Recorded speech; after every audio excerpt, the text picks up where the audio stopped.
আসসালামু আলাইকুম। আজকের আমাদের আলোচনার বিষয় হচ্ছে নিউমেরিক্যাল অ্যানালাইসিসের নিউটন র্যাপসনের পদ্ধতি। অর্থাৎ আমাদের function of 0 function of x equal to 0 এই সমীকরণের একটি আসন্ন মূল নির্ণয় করার জন্য নিউটন র্যাপসনের পদ্ধতি নিয়ে আমরা আলোচনা করব। মনে করি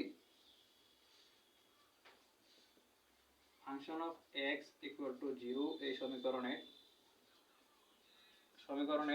x1 equal to x0 plus h এর একটি আসন্ন মান আমরা ধরে নিই। এখানে এর একটি আসন্ন মান আমরা মনে করি এর একটি আসন্ন মান হচ্ছে x0। এটা আমাদের x0, এটা হচ্ছে x1 এর একটি আসন্ন মান। x1 এর একটি আসন্ন মান হচ্ছে x0 এবং h হচ্ছে খুব ক্ষুদ্র একটি সংখ্যা। এখানে h হচ্ছে একটি ক্ষুদ্রতম সংখ্যা, একটি ক্ষুদ্র সংখ্যা। তাহলে এখানে আমরা কি ধরলাম? আমরা ধরে নিলাম function of x equal to 0 এই ফাংশনের এই সমীকরণের x1 equal to x0 plus h। এখানে x1 এর জন্য x0 হচ্ছে একটি আসন্ন মান আর h হচ্ছে একটি ক্ষুদ্রতম সংখ্যা, এটি আমরা ধরে নিলাম। তাহলে অতএব এখন যদি আমরা এখানে বসাই ফাংশন অফ x1 যদি বসাই, তাহলে ফাংশন অফ x1 যদি বসাই তাহলে কি হয়? Function of x0 plus h equal to 0। অর্থাৎ ফাংশন অফ x1 যদি এখানে বসাই তাহলে এখানে কি হবে? x0 plus h equal to 0। আমরা এটা ধরে নিলাম। এখন এই function of x0 plus h কে আমরা টেলর দ্বারা বিস্তৃতি করি। এখন এটাকে টেলর দ্বারা বিস্তৃতি করে পাই। টেলর দ্বারা বিস্তৃতি করে পাই আমরা এখন function of x0 plus h কে আমরা টেলর দ্বারা বিস্তৃতি করি। টেলর দ্বারা বিস্তৃতি যদি আমরা করি তাহলে আমাদের প্রথমে হবে ফাংশন অফ, এই যে এখানে x0 ছিল, x0 plus h of function of x prime, এখানে হচ্ছিল x0 plus h square by 2 factorial, তারপর হচ্ছে function of double prime x0। এভাবে ডট ডট আমাদের এটা যাইতেই থাকবে।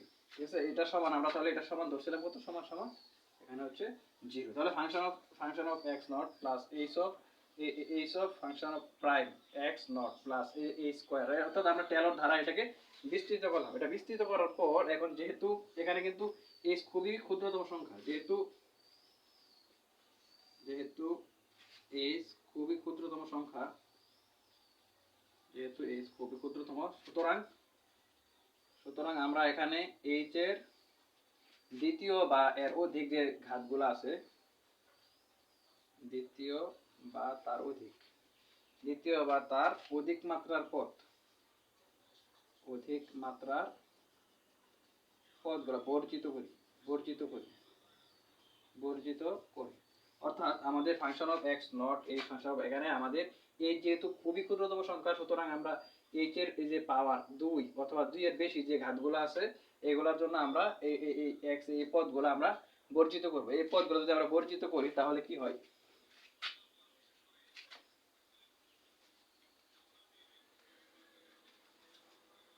তাহলে আমাদের দাঁড়ায় হচ্ছে এখানে এটা যদি আমরা বর্জিত করি তাহলে আমরা এখানে এই যে h এর 2 ঘাত অথবা তার বেশি এগুলো আমরা বর্জিত করলাম। বর্জিত করলে আমাদের এখানে থাকে ফাংশন অফ x0 প্লাস এখানে থাকে h of function of prime x0 সমান সমান থাকে হচ্ছে আমাদের 0। কারণ হচ্ছে আমরা h এর দ্বিতীয় ঘাত অথবা তার চেয়ে বেশি ঘাত যেগুলো আছে এগুলোর পদগুলো আমরা বর্জিত করেছি। তাহলে এখান থেকে আমাদের এখন h এর মানটা বের করতে হবে। আমরা যদি এখান থেকে h এর মানটা বের করি তাহলে আমাদের